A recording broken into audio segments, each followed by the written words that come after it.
Okay, welcome back everybody to the channel. So we've got a wedge review video for you today, some new wedges for 2021 from TaylorMade, and it's the Hi-Toe Raw. So we've got Hi-Toe Raw, we've also got the Hi-Toe Raw in the Bigfoot version, that wider sole. So we're going to test these. There's a few different lofts. We're going to talk about the finishes, the looks, the feel. Also going to hit a few shots and try to see what the sort of spin numbers are like, and maybe see if this is a wedge that you possibly are going to go out and test yourselves and put in your bag for 2021.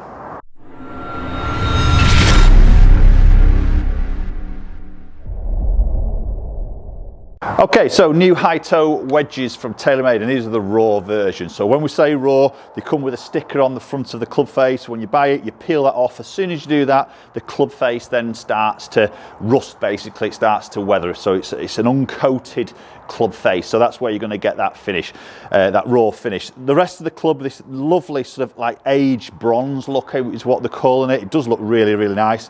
Won't rust at all. So it's only literally going to be where the grooves are which will rust. And we've seen that in the previous sort of milled grind wedges from TaylorMade, now bringing it into these Hi-Toe wedges. So concept of Hi-Toe wedge is basically, as the name says, a little bit higher in that toe section. So by moving that weight more up into that higher toe section, taking the weight out of these three little indentations in the back of the club, save that weight, reposition that in the toe, helps to pull the centre of gravity higher up that club face. So when you're pitching or playing your wedge shots, typically going to hopefully strike lower than that CG, which helps to create a slightly lower launch but puts a little bit more spin. So it's all about trying to create a much more spin. So that's nothing really new, because obviously we've seen that in Hi-Toe wedges before, but they do work very nicely. But obviously now mixing that maybe with this raw face, extra sort of grip, and I tell you what, the face looks to be really, really aggressive when you first look at it. So we've obviously got the grooves there, we've got some scoring in between there, and obviously then when we move into the full face grooves, which we're going to see in a second,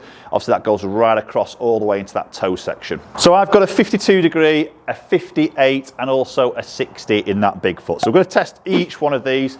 Unfortunately at the moment, as I'm shooting this, golf courses are closed in the UK, so I can't get out and hit these off grass. So you just have to bear with me on that. I'm going to hit them off a mat in this particular video, but as soon as they're open, we'll get out on that golf course. We're going to test these in different lies, different situations, and see how they perform then. Okay, so we're going to start off with the 52, full shots. Yeah, that feels really nice. Very nice, solid sound to that, very soft sound to it. I do quite like that aged copper look. I think it looks really, really cool. Obviously, I've not had these long enough, literally just taken the wrappers of these, so I can't see exactly how this club face is going to go. But what we've seen from the previous mill grind with the rusty face or the raw face is it'll go obviously like an orangey rust, as you'd expect. So how that then sort of looks against that aged sort of copper finish, I think it's going to look really cool. So shaping of this head, as I say, with a 52, we don't see the grooves going all the way into that toe section, because typically with a 52, you're not going to start really opening this club face up. It's more of your full shots as you're working our way just, you know, out of your pitching wedge into maybe this sort of gap wedge. So more of a traditional sort of shape. Obviously it is a little bit higher in that toe section, but not as much as what you're going to see in the more lofted golf clubs, but more of a normal wedge looking shape in a way. And I think it looks really, really good. Nice behind that golf ball. That was nice. Yeah, very good sound, as you're going to expect from a wedge. Good feel, good looks. Okay, so let's talk a little bit about the technology happening in these Hi-Toe wedges. So as we say, when we start taking that weight out that back and move it up into the top of the club, we've now what we call thick, thin design on that top edge. So the top edge there isn't massively thick. Maybe what you've seen in the earlier models of Hi-Toe was a very thick top edge. You sometimes see in other brands as well. Obviously, again, it's getting that weight up, but TaylorMade have kept that thin, and then just on the back edge of the wedge, you can see that little ridge. That's where the weight is. So they haven't took it all the way up to that very top edge to make it then look a bit chunky. It does look a normal top edge that you'd expect from a wedge, but obviously we've still got that weight up in that high toe section. So as you'll see from the photos there, we've got these sort of milled, precision milled soles on the wedges. So basically every wedge is perfectly milled to the exact same. So always that consistency, that turf interaction on these actual soles themselves. Again, just got those little lines running through, a little bit of that heel and toe relief there. So if you're going to just start opening these up a little bit, you've got that little bit of relief in that toe and that heel section. Oh, that feels really, really nice. Like that. I like the wedge. It's a good looking wedge. Great shape behind the ball. So sort of getting those spin there. I mean, I'm not hitting these absolutely flat out, just a nice sort of smooth, full 52-degree wedge, getting that spinning around that sort of 9,000 to maybe just short of 10,000, probably what I expect really from this type of shot with this type of loft. Okay, so that's a couple of grooves further down. Be interesting to see what happens to that. Kind of just feel that strike, that spin might just go up. There we go, just edging over that 10,000. So there's my point.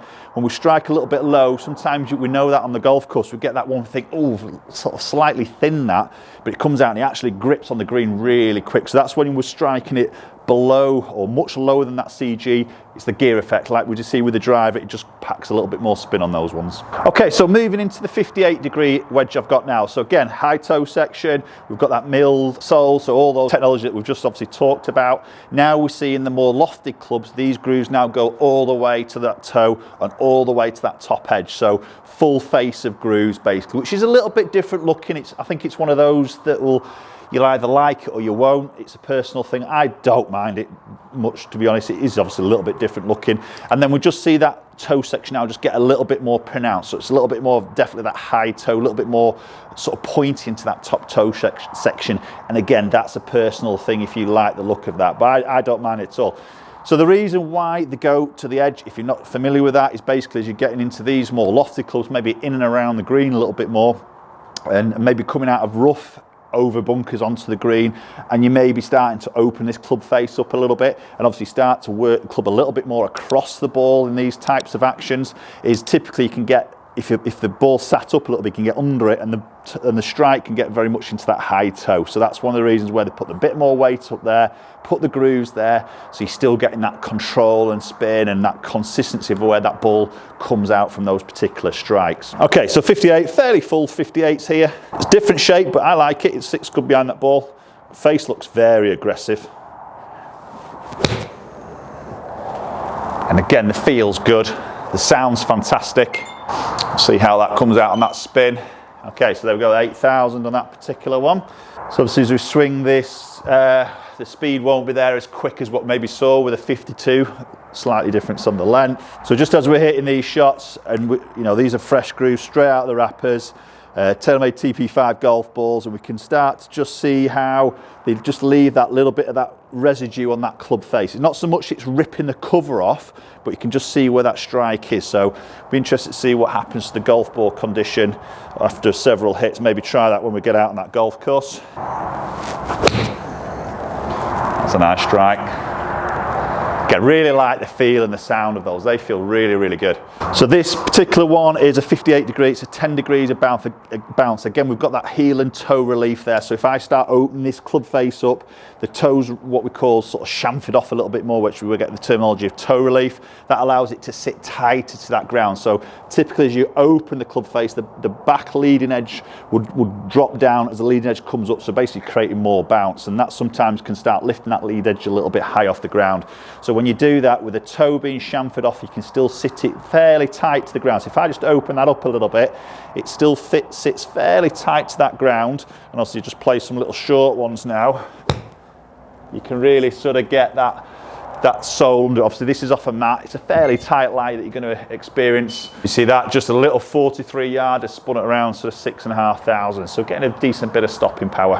Okay, and then finally moving into the Bigfoot version. So basically, as the name suggests, we've got a very big sole and a really big sort of bounce on this. So wide sole, 15 degrees of bounce. There's a lot of bounce on these, and these wedges I think are superb. I tested the original Bigfoot wedge, and it just felt really, really good. And I think if you're a golfer who maybe just suffers a little bit with like slight fat shots, heavy shots, sometimes that strike location, or if you're playing maybe on turf conditions that are quite soft, this is definitely a wedge worth looking at, because with that big, nice sole, lots of bounce there, it basically makes the wedge much more forgiving on those slight imperfections of strike. As I say, this is 60 degree. Again, we've got the high toe, got the grooves going all the way to that edge, and I sit that down. Again, fairly tight lie on this mat, and you do see that lean edge just sit up a little bit. Okay, so maybe the concern here then, if you're going to start opening that wedge up, yes, we've got some Again, heel and toe relief, but at the end of the day, you're still going to probably just get that leading edge sat a little bit higher than what maybe you are going to do with the non-Bigfoot version. So maybe something for you to take into account if you're the golfer who's going to really want to open this up. I don't know, you just need to have a look at that. And if you're playing off, say, like a links golf course, then that might be a little bit more challenging for you in terms of hitting those thins. But again, that feels really good. So obviously with that wider sole there, you'll see bigger sections taken out from the back edge of the club. Again, reposition that way up into that toe section.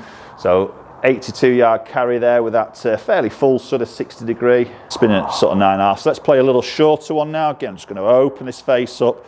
This definitely starts to see that leading edge just pop up a little bit more. This looks a little bit tougher there, maybe for certain golfers. I've got that under quite nicely.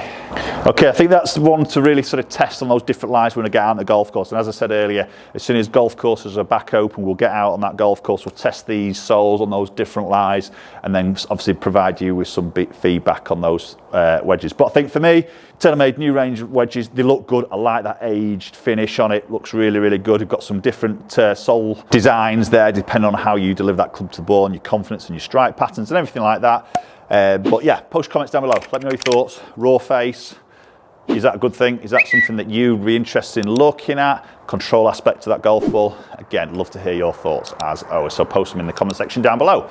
If you enjoy the content, you haven't subscribed, appreciate you just hitting that subscribe button, and hopefully we'll catch up with you all very soon.